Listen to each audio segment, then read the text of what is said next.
Buenos días, República Dominicana. Gracias por estar de nuevo con nosotros.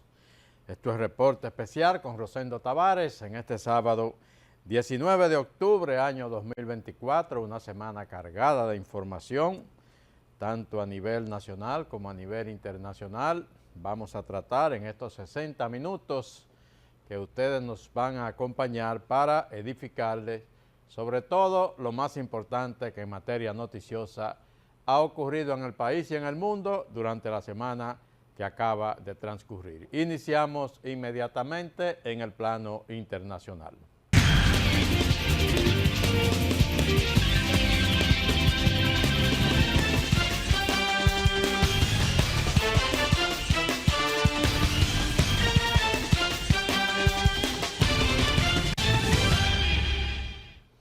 Vamos a comenzar en Alemania. Hasta allí llegó ayer viernes el presidente de los Estados Unidos, Joe Biden. Su último viaje internacional. Biden entregará el poder el día 20 de enero a quien resulte ganador en las próximas elecciones.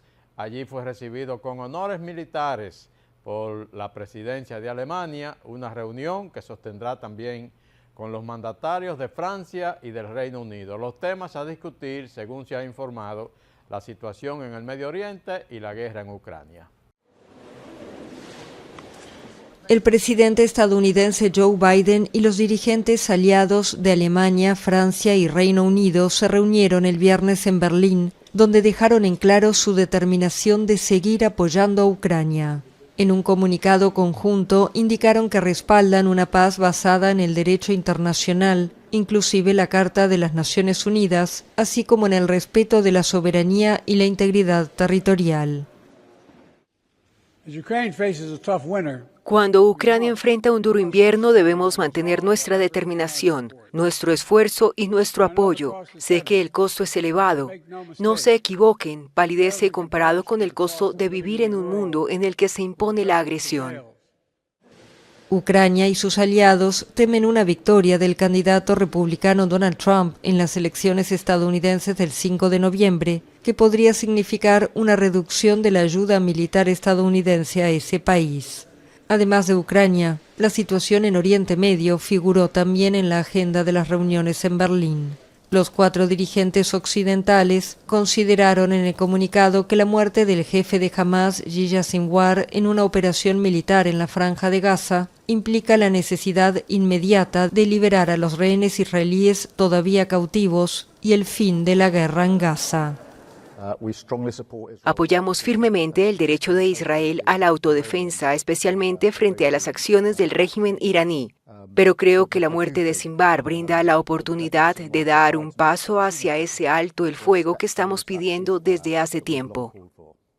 Hamas, movimiento islamista palestino que gobierna Gaza desde 2007, confirmó el viernes la muerte de su líder, considerado artífice del ataque del 7 de octubre de 2023 en suelo israelí, que desencadenó la guerra en la Franja de Gaza.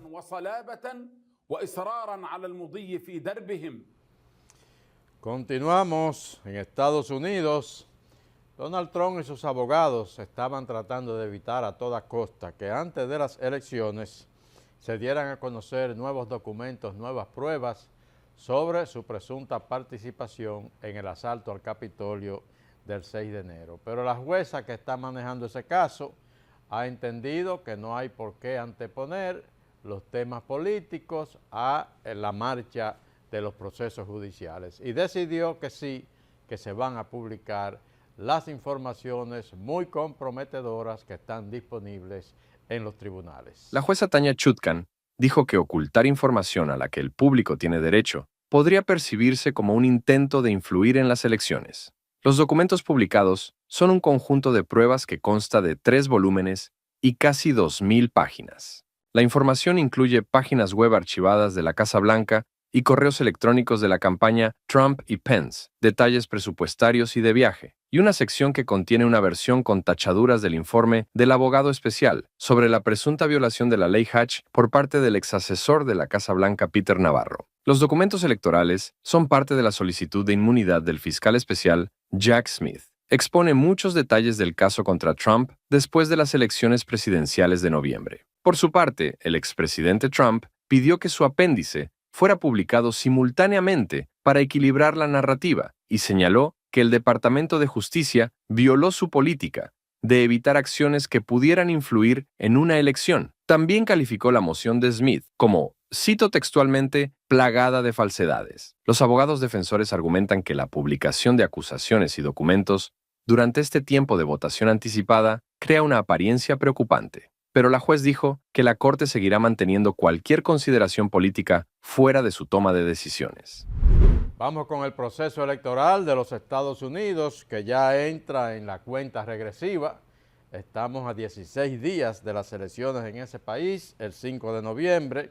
Kamala Harris sostuvo una entrevista bastante caliente, hay que decirlo, con la cadena Fox esta semana, una entrevista combativa con uno de los entrevistadores de esa cadena que es predominantemente conservadora, favorable al Partido Republicano y a Donald Trump, y aprovechó esa entrevista para desmarcarse de la gestión presidencial de Joe Biden, aunque ella es la vicepresidenta actual de los Estados Unidos, pero dijo que su presidencia, si es que es electa el 5 de noviembre, será diferente a la presidencia de Joe Biden, y aprovechó también para hablar de los peligros que representa para Estados Unidos el que Donald Trump tenga la posibilidad de regresar a la Casa Blanca.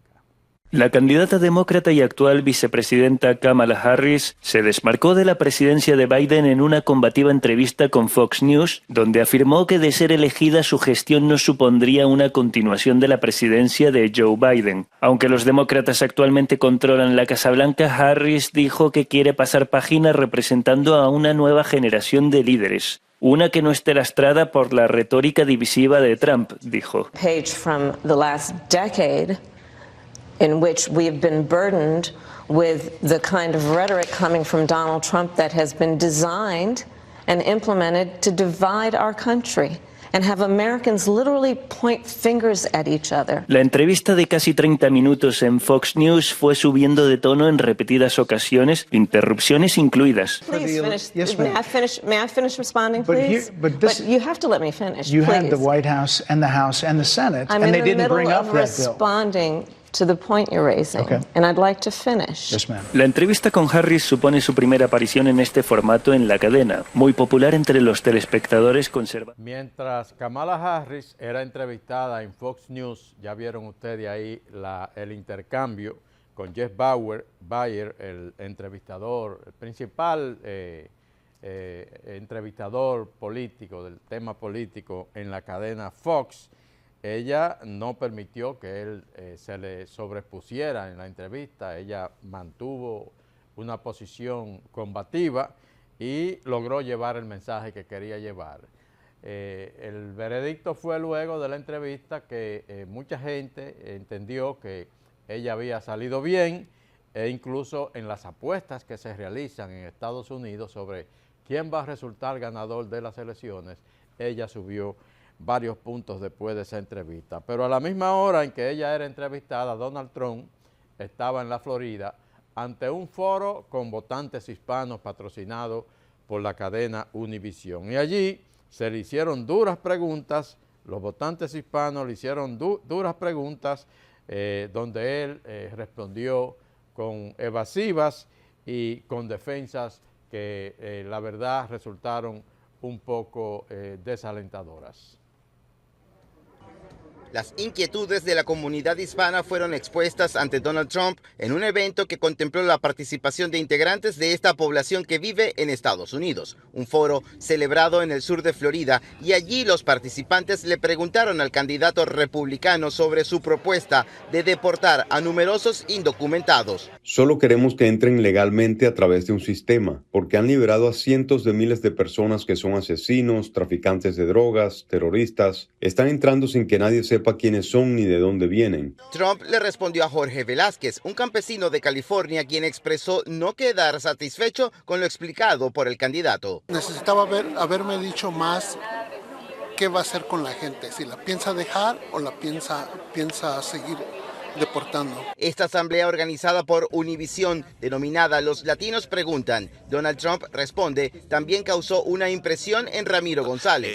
Él estaba sacando la información del cielo, inventando lo que inventaba y decir lo que no es cierto. Otros asistentes manifestaron aprobación a las ideas expresadas por Trump. Muy bien, todas las preguntas estuvieron muy bien y las respuestas también. Y todo, miren, en el cerebro, nada de papeles. Yo estaba dudosa de votar este año, de verdad que sí, pero creo que sí ya voy a escoger.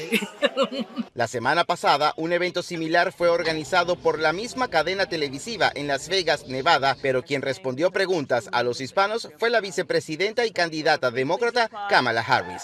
José Pernalete, Voz de América, Miami. Continuamos, nos salimos del proceso electoral de Estados Unidos, vamos a Gaza, al Medio Oriente. Israel confirmó la muerte, confirmó que abatió a Yahya Sinwar, jefe del movimiento Hamas.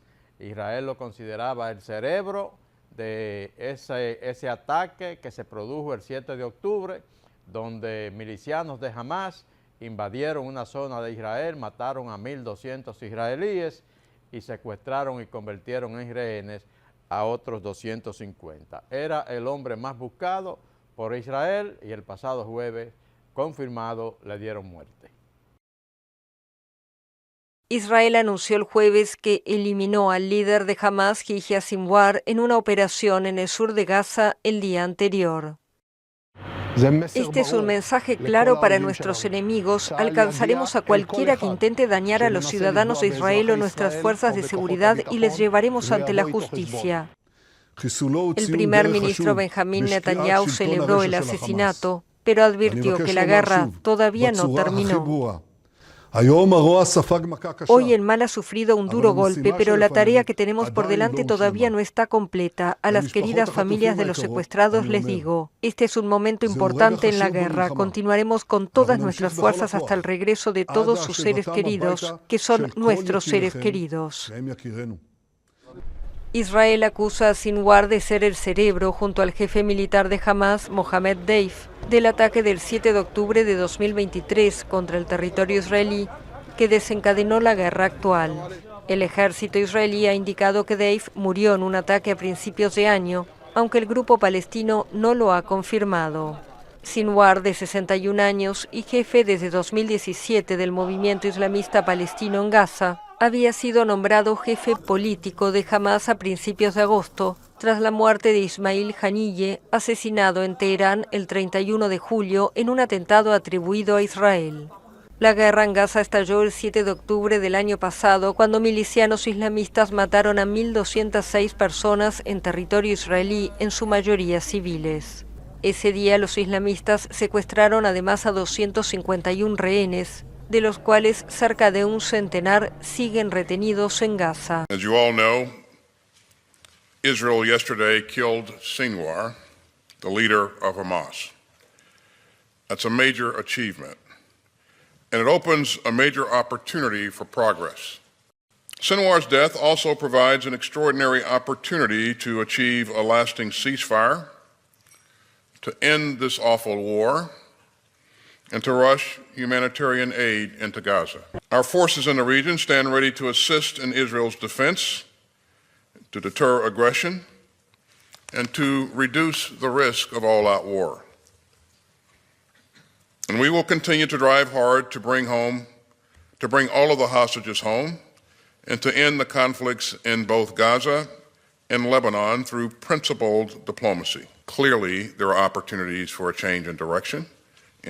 Con la muerte de Sinwar, Israel ha eliminado prácticamente a toda la cúpula del movimiento Hamas, lo mismo que ha hecho con toda la cúpula del movimiento Hezbollah en el Líbano. Estados Unidos, a propósito de la muerte de este dirigente de Hamas, Estados Unidos ha iniciado inmediatamente conversaciones con el gobierno de Israel en la búsqueda de un alto al fuego permanente allá en la zona de Gaza. Nos vamos a la otra guerra, Ucrania. Volodymyr Zelensky, el presidente de ese país, expuso esta semana su plan de victoria en la guerra contra Rusia ante la Unión Europea y la OTAN. El presidente de Ucrania, Volodymyr Zelensky, presentó ante el Parlamento su plan para la victoria. El mandatario aseguró que la principal prioridad es una mayor integración de su país en la OTAN y descartó ceder territorio para que termine la guerra con Rusia. Moscú se apoderó de alrededor de una quinta parte del territorio ucraniano desde el inicio de su invasión en 2022. Rusia debe perder la guerra contra Ucrania. No puede haber una congelación. No puede haber intercambio de territorio ucraniano o de soberanía. Zelensky defendió el despliegue de medios de disuasión no nucleares en su país y precisó que los detalles de su plan se recogieron en un anexo secreto que transmitió a Estados Unidos, Reino Unido, Francia, Italia y Alemania. El proyecto figurará en la agenda de la reunión ministerial de la OTAN que comienza el jueves en Bruselas. La diplomacia rusa acusó a Zelensky de empujar a los países de la Alianza Atlántica a un conflicto directo con Moscú. Vuelve a insistir en obtener permiso para utilizar armas de largo alcance en territorio ruso. Zelensky, o al menos quienes escribieron su discurso, eran muy conscientes de hacia dónde conduciría esto, porque los dirigentes rusos han hablado de ello literalmente hace una semana.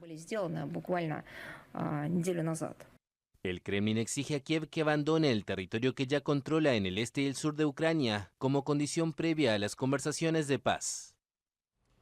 De Ucrania nos vamos a otro escenario donde todavía no hay guerra, pero que el ambiente está bastante caliente y la posibilidad es real en cualquier momento. China sigue reclamando su soberanía sobre Taiwán. Taiwán se resiste, dice que no va a ceder y China respondió esta semana rodeando a Taiwán completamente. Estados Unidos se pronunció sobre esos acontecimientos considerando irresponsables y desestabilizadores los ejercicios militares con los que China rodeó literalmente a Taiwán. 125 aeronaves y más de 30 buques de guerra de las Fuerzas Armadas chinas rodearon este lunes a Taiwán. La simulación de un bloqueo total de la isla, una advertencia y castigo por parte del gigante asiático. La República Popular China no tiene derecho a representar a Taiwán. Como presidente, defenderé el compromiso de resistir la anexión o la invasión de nuestra soberanía. Así fue el más reciente discurso de Lai Ching-te, presidente de Taiwán, en el que se comprometió a resistir la anexión china. Palabras que desencadenaron la furia de Pekín, el cual decidió responder así. La independencia de Taiwán es incompatible con la paz en el estrecho de Taiwán y las provocaciones de sus fuerzas independentistas serán inevitablemente contrarrestadas. El despliegue militar de la Guardia Costera China, bajo el nombre de Espada de la Unificación Nacional, se posicionó en puntos estratégicos, simulando el bloqueo de puertos clave y el asalto a la isla. Lo que se busca es advertir a las autoridades de Taiwán de que el camino de la independencia, como lo ha hecho el líder Lai, no tiene ninguna cabida tanto en el sistema internacional como tampoco en la historia de China. Ejercicios desde el alba hasta la puesta de sol en uno de los puntos más conflictivos del Pacífico.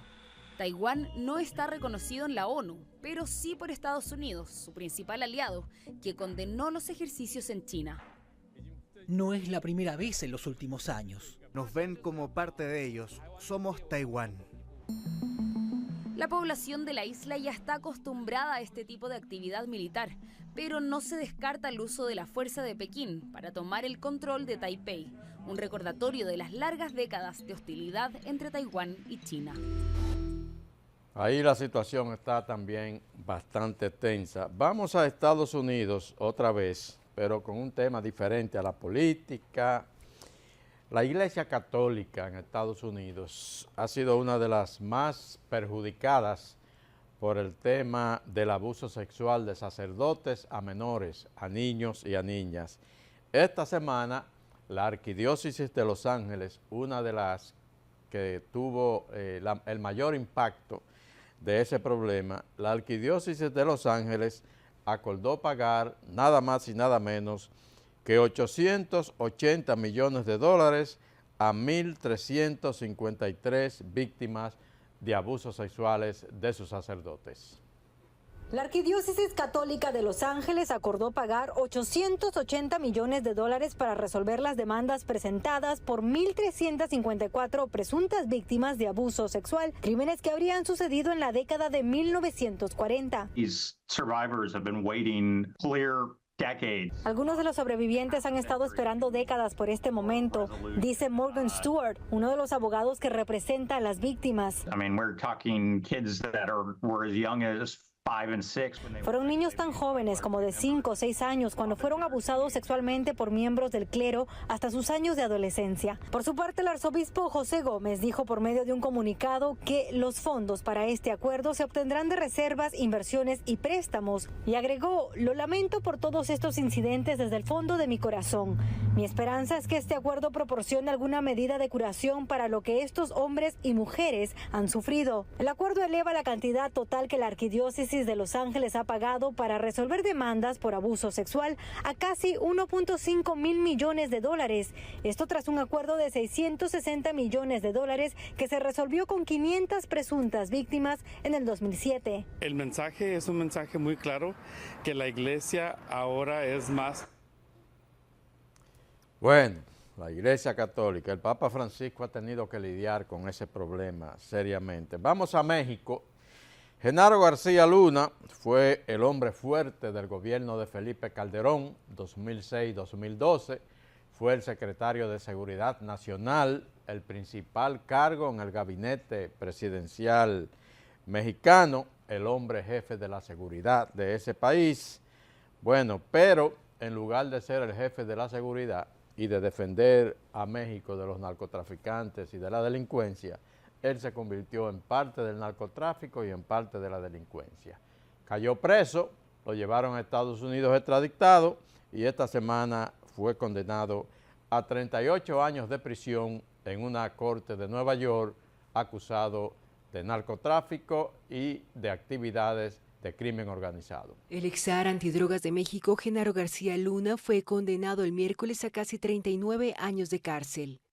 Los 460 meses corresponden a los cargos de participación en empresa criminal continuada, conspiración para distribuir, poseer e importar cocaína y falsedad documental, por los cuales un jurado popular lo declaró culpable en 2023. También deberá pagar 6 meses más por falsificación de documentos para solicitar la ciudadanía estadounidense, una multa de $2 millones y 5 años de libertad vigilada al término de la condena. El juez instructor no condenó a García a cadena perpetua, como solicitaba la Fiscalía. García Luna, de 56 años, residente en Estados Unidos desde que salió del gobierno mexicano en 2012, fue detenido en diciembre de 2019 en Dallas y ha pasado la mayor parte de este tiempo en cautividad. El exar antidrogas advirtió que apelará a la condena y agotará todos los recursos legales hasta lograr su libertad.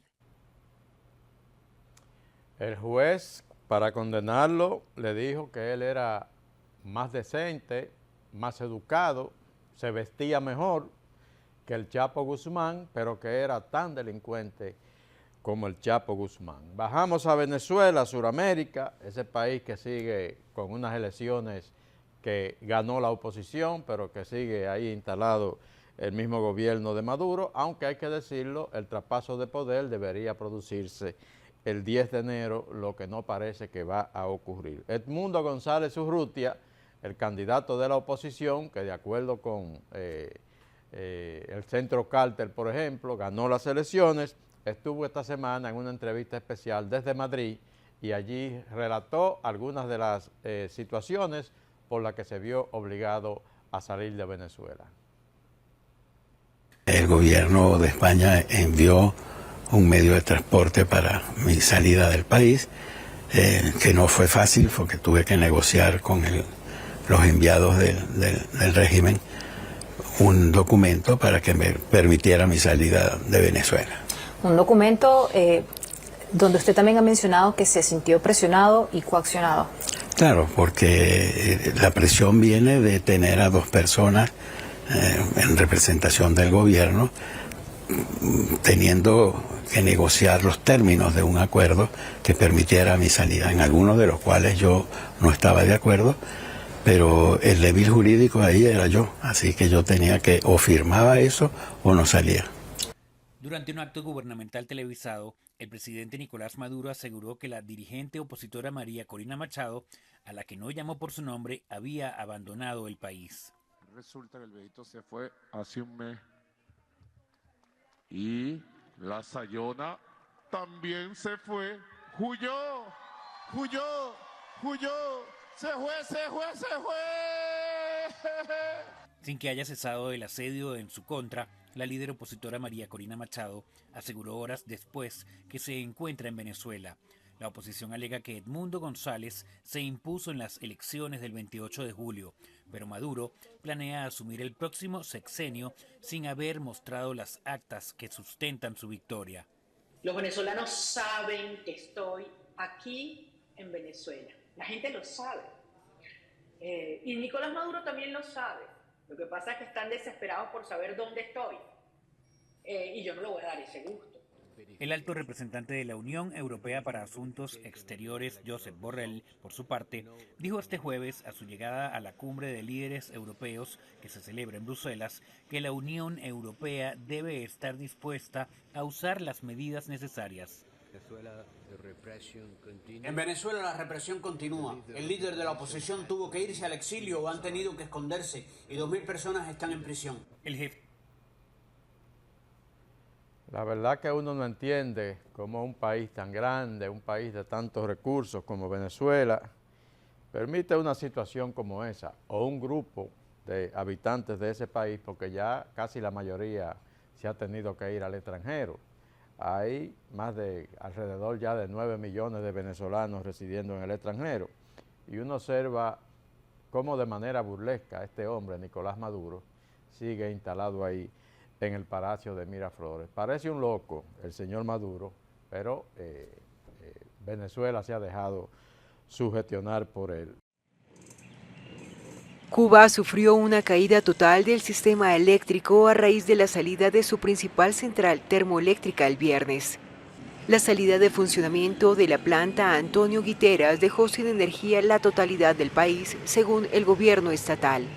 Mientras el gobierno dedica absoluta prioridad a la atención y solución de la contingencia energética, el primer ministro Manuel Marrero anunció la paralización de todas las actividades laborales estatales que no sean indispensables.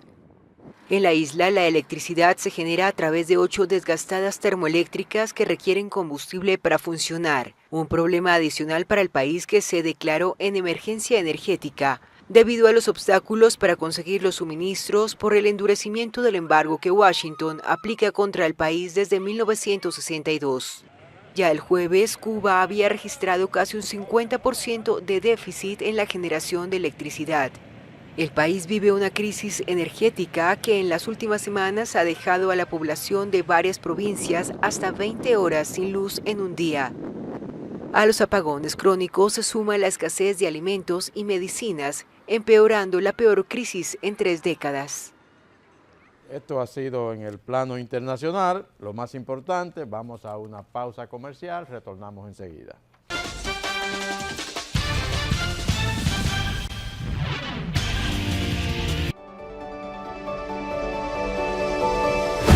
Cuando en ti descansa la responsabilidad de algo tan valioso, lo que vas forjando en el camino puede parecer pequeño, casi invisible, pero al asumir ese compromiso es más grande lo que te empuja a seguir, que no imaginas a dónde puedas llegar, porque el regalo no es solo para ti, es de todos. Ha pasado mucho tiempo y avanzamos hacia el futuro, haciendo historia, transformando la vida de la gente, conectando el agua a tu vida.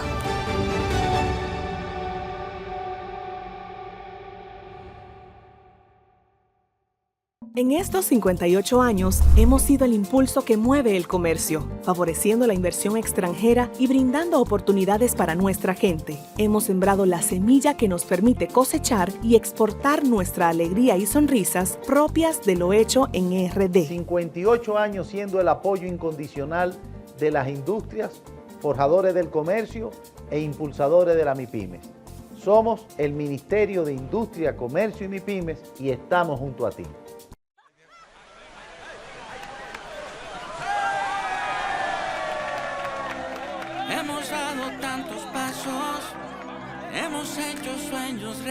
felicidad. En cada esquina de esta tierra. ¡Me voy por Nueva York! Vemos toda la felicidad.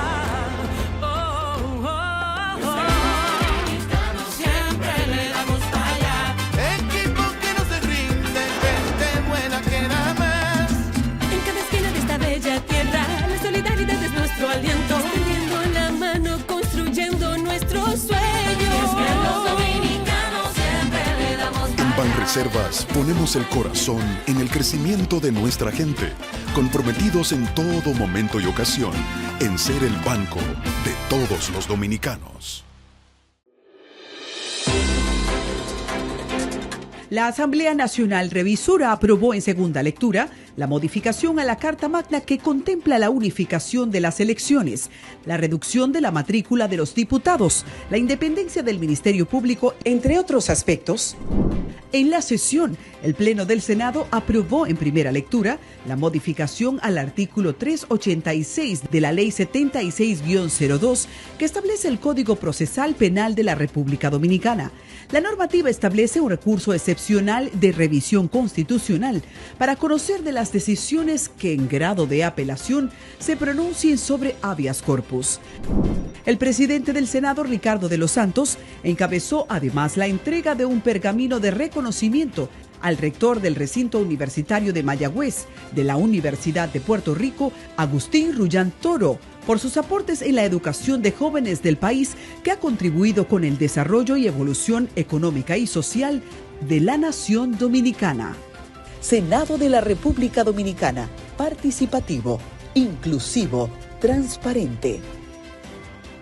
Soy de una isla querida, divina y hermosa, donde los sueños se hacen realidad. República Dominicana, te llevo por dentro. Sus playas te enamoran y por sus ríos corre la esperanza.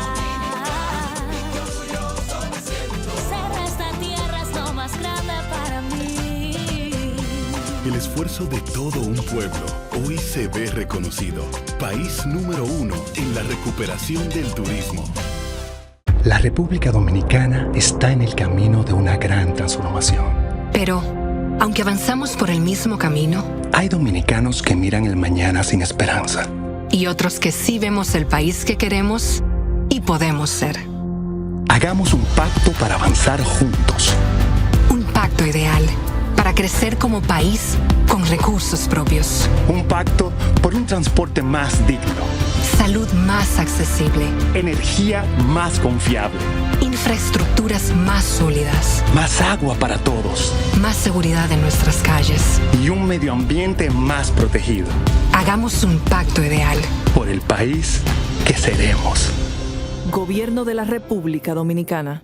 Y ahora, el bateador se prepara con 2 outs.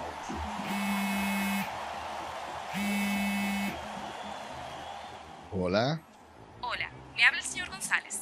Ajá. Le llamamos porque usted es un cliente preferencial y queremos ofrecerle nuestra tarjeta Gold, la cual tiene infinitos beneficios, entre ellos descuentos en supermercados, salones de belleza, farmacias y acumula puntos para viajes al extranjero, incluso a la luna. Hay mejores formas de evitar llamadas no deseadas. A través de la aplicación de ProUsuario, ahora puedes solicitar que te excluyan de los listados de marketing de las entidades financieras. Descarga la app en Google Play y App Store. Solo tiene que indicarme dónde le enviamos el plástico de su tarjeta. No me diga. Señor constructor, en el FOPECOMS seguimos avanzando y ahora estamos más cerca de ti en nuestra sede principal de la avenida 27 de febrero 272 esquina Rosa Duarte para servirte mejor y garantizar la protección de los trabajadores de la construcción. Recuerda que cumpliendo con la ley 686 garantizarás el futuro de tu servidor y el crecimiento de la nación. Fondo de pensiones de los trabajadores de la construcción, más que pensión.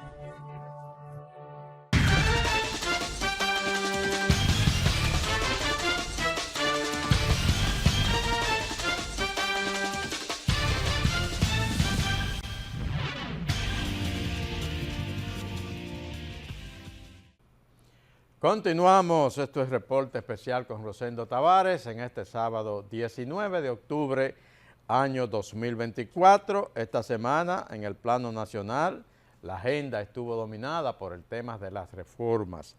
La reforma constitucional, pero sobre todo también la reforma fiscal. Vamos a ver un primer reporte desde la Asamblea Nacional donde se aprobó la reforma, el proyecto de reforma constitucional sometido por el presidente Luis Abinader y que en esta semana o la semana próxima deberá estar ya convirtiéndose en ley. La reforma constitucional fue aprobada por la... Enviaron los artículos 81, 166, 167, 169, 171, 178, 179, 209, 268 y 274. Se creó el 278 y incluyeron varias disposiciones transitorias. Los cambios fueron hechos con la mayoría de los votos de los oficialistas, quienes duplicaban a los de la oposición.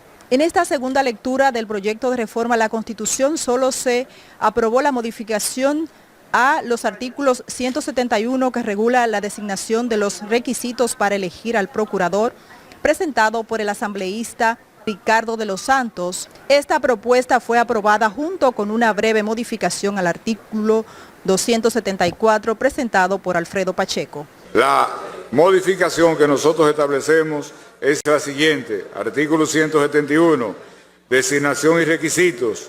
El presidente de la República, dentro de los primeros 100 días de su mandato constitucional, propondrá al Consejo Nacional de la Magistratura una persona para ser designado Procurador General de la República y aquellas que representen la mitad de los procuradores adjuntos de conformidad con lo establecido en la ley.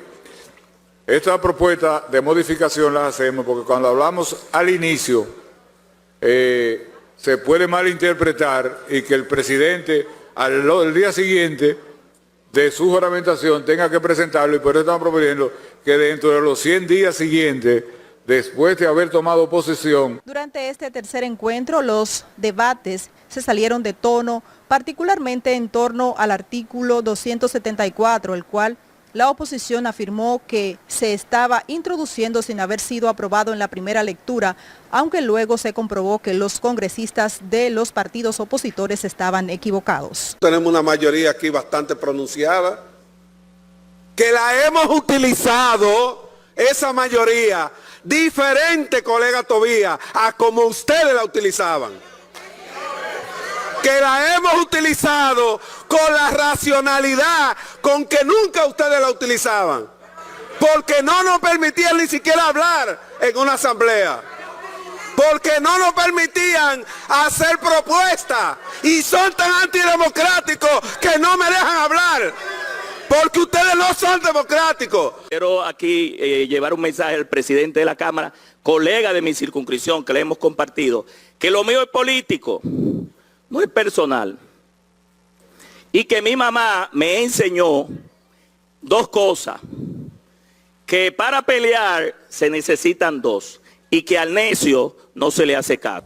Como parte del proceso para proclamar la reforma a la Constitución, y el presidente y el vicepresidente de la Asamblea Nacional, Ricardo de los Santos y Alfredo Pacheco, respectivamente, firmaron este viernes el texto de la nueva Carta Magna propuesta por el presidente Luis Abinader. El documento es la propuesta aprobada en dos lecturas por la Asamblea Nacional, que como objetivo principal busca reformar la Constitución en aspectos como la unificación de las elecciones, la reducción de los diputados, una nueva forma para escoger al procurador y la cláusula que impida un tercer mandato presidencial. Aún no hemos fijado la fecha de la proclamación. Ustedes ven que estamos en el proceso de la firma, de que todos los legisladores, todos los asambleístas, llámense diputados y senadores, firmen. Cuando ya esté todo firmado y que la podamos tener impresa para darles ejemplar a todos los legisladores y a todos los sectores de la sociedad que así lo requieran, pues entonces nosotros fijaremos la fecha de proclamación. Yo pienso que estas cosas ayudan a fortalecer a la democracia dominicana y a consolidar el hecho de que por cualquier quitametapá no podemos estar modificando la Constitución, El proceso de la reforma constitucional que se inició el 19 de agosto ya agotó la mayoría de los pasos en el Congreso y con la firma del texto solo restaría que la Asamblea Nacional se reúna para proclamar la nueva Carta Magna. Este proceso de aprobación de la reforma constitucional pasó sin mucho sobresalto. Fue una tarea sumamente fácil para el PRM y para el presidente Luis Abinader hacer aprobar ese proyecto porque concomitantemente se sometieron otras reformas más controversiales, como la reforma fiscal y la reforma laboral. Y entonces el tema de la reforma constitucional quedó un poco soslayado, por eso se aprobó allí, e incluso después que se aprobó ni siquiera ha generado muchas opiniones en el país. El tema está concentrado sobre la reforma fiscal. La verdad es que esto ha generado una oleada de reacciones en la República Dominicana, sobre todo de los sectores empresariales y de todos los sectores que se sienten afectados por los términos en que se ha planteado la reforma. El presidente Luis Abinader ha admitido, y ya lo ha hecho en 2 ocasiones, que habrá que revisar algunas de las propuestas de la reforma fiscal. A tomarnos estos días de manera acelerada, yo diría, en buscar el consenso entre todos los sectores. Con este mensaje, el mandatario explicó que el proyecto de modernización fiscal debe ser visto de manera tripartita por el Congreso, el gobierno y los sectores sociales en busca de algunos aspectos en los que se pueda ceder. Nosotros siempre hemos sido un gobierno que busca el consenso y que nunca ha hecho medidas irracionales. Obviamente con una necesidad enorme de recursos para hacer cambios. Y si hay que hacer algún ajuste de algo que se entienda que cometimos un error garrafal, pues nosotros estamos en la mejor disposición de analizar. Al responder preguntas en la semanal, el jefe de Estado agregó que se deben revisar minuciosamente algunas propuestas del proyecto de modernización fiscal depositado en el Congreso. En ese sentido, hizo referencia al tema de los ahorros en la banca comercial. Pero también identifico como tú, que yo creo que hay que revisar varias de las propuestas, y esa es una de ellas que debemos de revisar. Las discusiones en el Congreso sobre el tema de la reforma fiscal, unas vistas públicas que se prolongaron durante todo un día y la noche del pasado jueves. Allí prácticamente todos los sectores se expresaron, los sectores de arriba, los sectores de abajo, las iglesias, todo el que se siente afectado o quería dar una opinión sobre este proyecto de reforma fiscal que ha presentado la Presidencia de la República. Alfredo Pacheco, el presidente de la Cámara de Diputados, dijo, después de concluidas las vistas públicas, que va a llevar ante el presidente Luis Abinader las inquietudes expresadas por 115 personas o representantes de instituciones que se hicieron escuchar ante la comisión que evalúa la reforma fiscal. El sector agrícola será severamente perjudicado, como se plantea en el proyecto de modernización fiscal, consideró esta mañana Osmar Benítez. Que consume el pueblo dominicano, que estamos dispuestos a discutir con las autoridades fiscales, autoridades del gobierno, otras avenidas que pudieran ayudar a generar esos ingresos, incluyendo dentro del mismo sector agropecuario. Los comerciantes entienden injusto la ampliación de la base del ITEVIS, que alcanzará a otros productos alimenticios que antes no eran gravados. Supónganse ustedes que ahora venga y le apliquen un ITEVIS a los productos de consumo y también se le aplique un alza de la industria o del fabricante. Es natural que la cadena de distribución encabezada por los colmados tiene que ponerle valor agregado. También los empresarios expresaron su punto de vista sobre el proyecto de reforma fiscal. Por cada peso que se puede recaudar de ITEVIS, se están apenas recaudando 34 centavos. 18 no se están haciendo porque son parte de algún régimen especial, pero 46 centavos no se recaudan por ineficiencia, por informalidad y por comercio ilícito. Y ahí hay oportunidades adicionales. Si pasa la reforma, voy a pagar un 27% de impuestos sobre la renta que produce ese apartamento, menos mis gastos personales. Pero si hago un fideicomiso sucesoral y el fideicomiso paga impuestos como una empresa, entonces ustedes van a tener que pagar un 27% más un 10% al dividendo.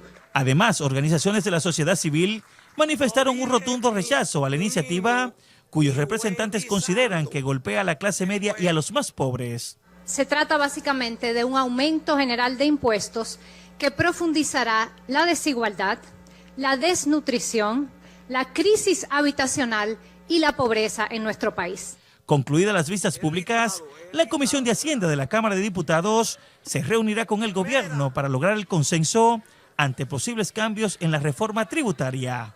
Para lograr sacar una propuesta que permita que este proyecto pueda ser conocido por el Congreso Nacional en un ambiente mucho más holgado. Desde hace varios días, los comisionados se reunieron a puerta cerrada con los representantes de los sectores productivos. Pedernales sigue en el centro de la atención del gobierno del presidente Luis Abinader para su desarrollo turístico. Pedernales, cuando Luis Abinader ganó las elecciones en el año 2020, Pedernales fue su primera visita, la primera visita que realizó el presidente Luis Abinader fue a Pedernales, incluso pernoctó en Pedernales. En esa primera visita fue acompañado incluso de su familia, de su esposa, de sus hijas, y allí prometió que había llegado el tiempo de Pedernales. Bueno, pues las inversiones se están haciendo, los hoteles se están construyendo, el muelle turístico de Pedernales va tan avanzado que esta semana el presidente inauguró la segunda etapa de esa terminal marítima. Vez a la República Dominicana, con más de 3.000 pasajeros y 1.185 tripulantes. Con la inauguración de la segunda fase, las autoridades tienen contemplado impactar toda la región sur, ya que estará generando un impacto económico entre 120 a 150 millones de dólares. Y esta transformación, señores, es para crear empleos. Y no solamente para Pedernales, al abrir uno de esos hoteles ya hay suficiente empleo para una parte importante, es para toda la región. De las cosas que estamos haciendo en el sur, va a ser y está empezando ya a sentirse el motor de desarrollo de la región sur. El presidente Abinader además indicó que solo con el puerto toda la zona sur estará recibiendo unos 400 empleos y ya cuando se ponga en funcionamiento los hoteles se duplicará la cantidad. Y por cada empleo directo se calcula que pueden tener entre 2 y 3 empleos indirectos en toda el área. O sea, esto es un impacto económico importante y esto va a cambiar la vida de cientos de miles de dominicanos, especialmente en la región sur. De su lado, el ministro de Turismo, David Collado, dio la bienvenida a los cruceristas y destacó el impacto que tiene su presencia en la economía de la provincia de Pedernales y todo el sur. Y la idea es tratar de llegar a unos 200.000 visitantes para el año 2025 de cruceros. 200.000 visitantes es un número importante para algo que hace unos años se creía que era una ilusión. Ver un barco de crucero aquí, ver los turistas como ustedes lo están viendo, nunca se pensó que podía ser realidad. Las autoridades indicaron que cruceristas podrán disfrutar de las paradisíacas playas de la costa sur, como también de conocer Bahía de las Águilas, Palempito, Laguna de Oviedo, la vuelta al lago y la frontera con Haití como otros atractivos de la provincia. Bien por Pedernales y bien por el turismo de la República Dominicana. Vamos a otra pausa comercial, retornamos enseguida.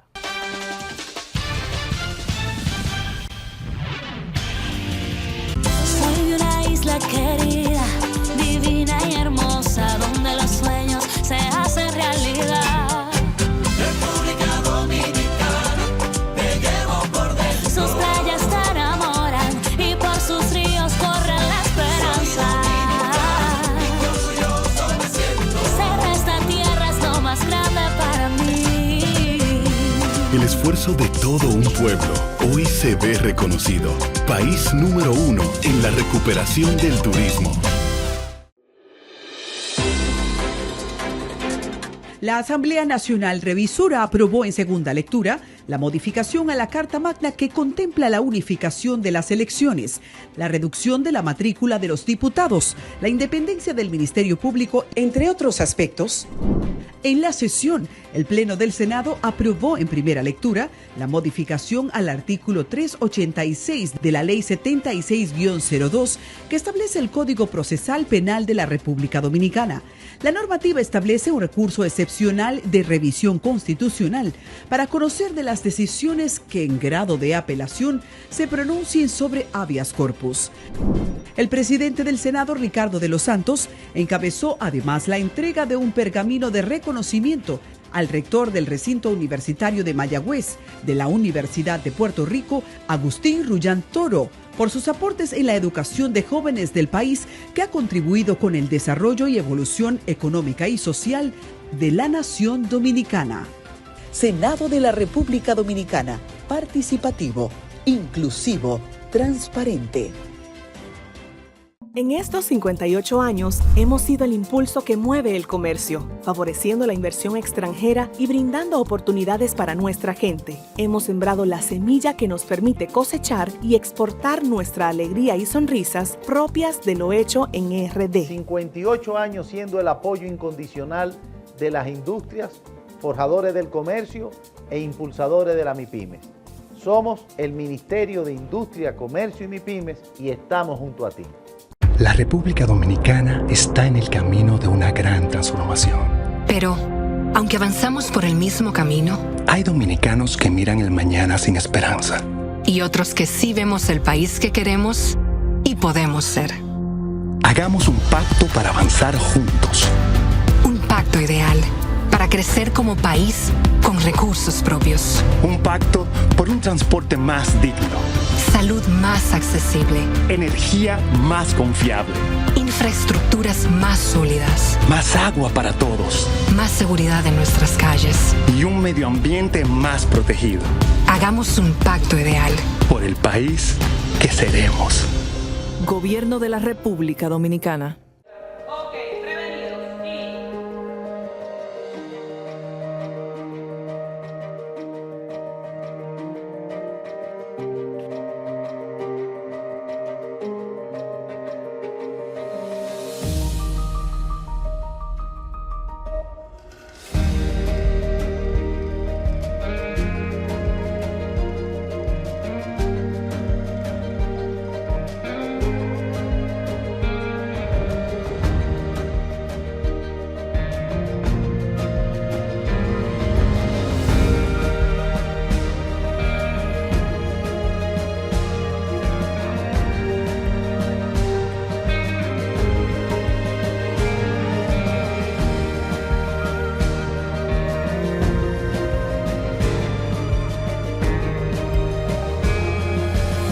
Banreservas, el banco de todos los dominicanos. Señor constructor, en el FOPECOMS seguimos avanzando y ahora estamos más cerca de ti en nuestra sede principal de la avenida 27 de febrero 272 esquina Rosa Duarte para servirte mejor y garantizar la protección de los trabajadores de la construcción. Recuerda que cumpliendo con la ley 686 garantizarás el futuro de tu servidor y el crecimiento de la nación. Fondo de pensiones de los trabajadores de la construcción, más que pensión.